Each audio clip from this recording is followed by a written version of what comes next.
Hello' guys good morning.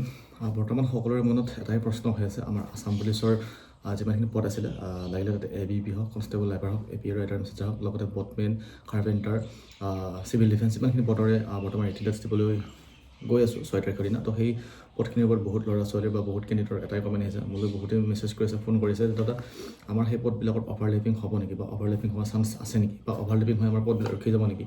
তো তাৰ পৰা ভিডিঅ' বনাবচোন বুলি কৈ আছিলে। চ' আজি এই ভিডিঅ'টো তাৰ ওপৰতে হ'বলৈ গৈ আছে। তো ভিডিঅ'টো একদম শেষলৈ চাই থাকিব, আৰু যদি চেনেলটো নতুনকৈ ভিজিট কৰিছে তেতিয়াহ'লে চেনেল ছাবস্ক্ৰাইব কৰিব, লগতে মটিভেশ্যন জনাব, সদায় এনেকুৱা ভিডিঅ' তোমালোকৰ বাবে আগবঢ়াই থাকিব পাৰোঁ। আৰু লগতে যিসকল কেণ্ডিডেট বা যিসকল কেণ্ডিডেটে চেনেল ছাবস্ক্ৰাইব কৰি আনছাবস্ক্ৰাইব কৰিম বুলি ভাবিছে, তো সেইসকলক মই অনুৰোধ, চেনেলটো ছাবস্ক্ৰাইব কৰিব নালাগে, কাৰণ ছাবস্ক্ৰাইব কৰাৰ পিছত আনছাবস্ক্ৰাইব কৰিলে তো মটিভেটটো কমি যায় ভিডিঅ' দিব, আৰু ঠিক আছে। তো সেইবাবে ভিডিঅ'টো চাই যোৱা, ছাবস্ক্ৰাইব নকৰিলেও তোমালোকে হ'ব।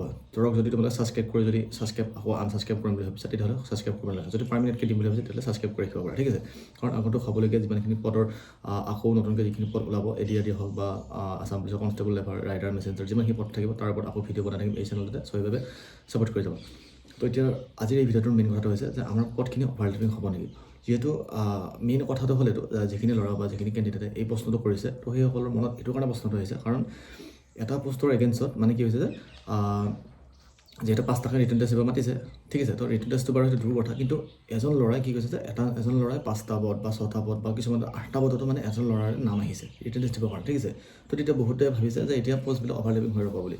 কিন্তু মই তোমালোক এটা কথা ক'ব বিচাৰোঁ, যিহেতু যদি তোমালোকৰ সেই পদবিলাকৰ যদি এক্সট্ৰা ৰিটাৰ্ণ হ'লে, ঠিক আছে, যদি ABP যদি এক্সট্ৰা ৰিটাৰ্ণ হ'লহেঁতেন, বা কনষ্টেবল এফাৰ যদি এক্সট্ৰা ৰিটাৰ্ণ হ'লহেঁতেন, বা যদি AP rider messenger extra return হ'লহেঁতেন, বা যদি চিভিল ডিফেন্সৰ যদি এক্সট্ৰা ৰিটাৰ্ণ হ'লহেঁতেন, তেতিয়া কি হ'লহেঁতেন, আমাৰ সেই পদবিলাক অভাৰলেপিং হৈ ৰখি গ'ল, ঠিক আছে। কিন্তু যিহেতু এই যিটো ৰিক্ৰুইটমেণ্ট পাতিছে বা যিটো এইটো ৰিটাৰ্ণ টেষ্ট হ'বলৈ গৈ আছে 6 এপ্ৰিলৰ দিনা দেওবাৰে, তো সেই যিটো ৰিটাৰ্ণ টেষ্টৰ বা যিটো চেণ্টাৰ বা যিটো ভেনু পৰিছে, তো সেইবিলাক কি হৈছে, সকলোবিলাকৰ এটা ভেনু পৰিছে, মানে বেলেগ বেলেগ পৰিছে। কিন্তু কি হৈছে যে এটা পোষ্টত মানে যিটো ল'ৰাই মানে আবেদন কৰিছে, লাগিলে তাৰ 7টা নহওক কিয়, 8টা নহওক কিয়, বা 5টা নহওক কিয়, তো সেই যিজন ল'ৰাৰ 5-6টা পদ আছে, তো সেই 5-6টা পদ থকা ল'ৰাটোৰ কি হৈছে, যিটো এক্সাম ভেনু হয় বা এক্সাম চেণ্টাৰ হয়, তো সেই এক্সাম চেণ্টাৰ এটাই পৰিছে, আৰু সেই টাইমটো এটাই পৰিছে, আৰু সেই পেপাৰো এখনেই হ'ব।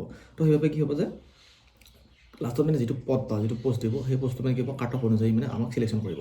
তো যদি আমি চাবলৈ যে ABP যিহেতু বহুতখিনি কাট অফ হৈছে বাৰু, তোমালোকে নিশ্চয় দেখিছা। তাৰপিছত যদি আমি চাবলৈ কনষ্টেবল লাইবাৰ, তাতেও বহুতখিনি কাট অফ হৈছে, তোমালোকে দেখিছা। যদি চাবলৈ যে ৰাইডাৰ মেছেঞ্জাৰ, তাতেও কাট অফ হৈছে, ঠিক আছে। যেতিয়া তোমালোকৰ ফিজিকেল কাট অফ, মই জাষ্ট এটা কথা কৈছোঁ, ABP কাৰণে ফিজিকেল কাট অফ আৰু যিটো নেকি তোমালোকৰ ৰিটেন কাট অফ, তো সেই ৰিটেন কাট অফ আৰু ফিজিকেল কাট অফ মিলি তোমালোকে মেৰিট লিষ্ট বনিব, মানে ভাইভা দিবৰ কাৰণে নাম আহিব, ঠিক আছে। ভাইভা পাছ কৰাৰ পিছত তোমালোকৰ মেৰিট লিষ্ট বনি আহিব।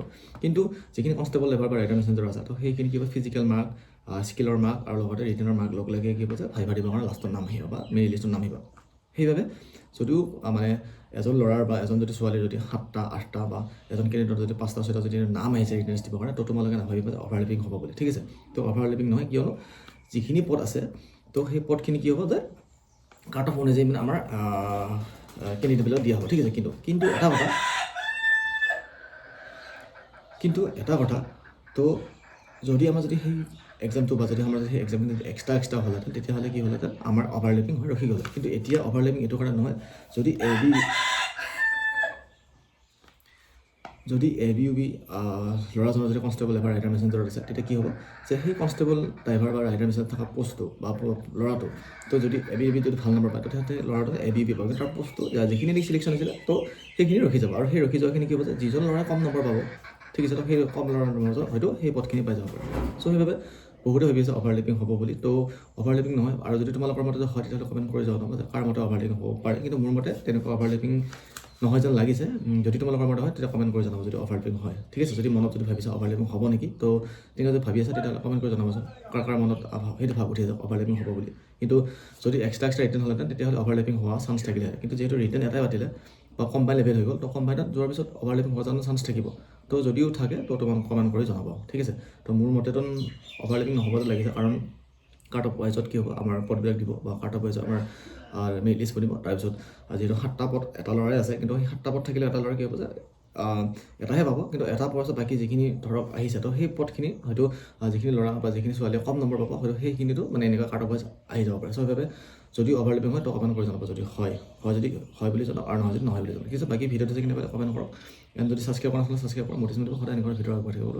তো আজিলৈ বিদায়, নেক্সট ভিডিঅ' আকৌ লগ পাম। জয় অসম, বাই বাই।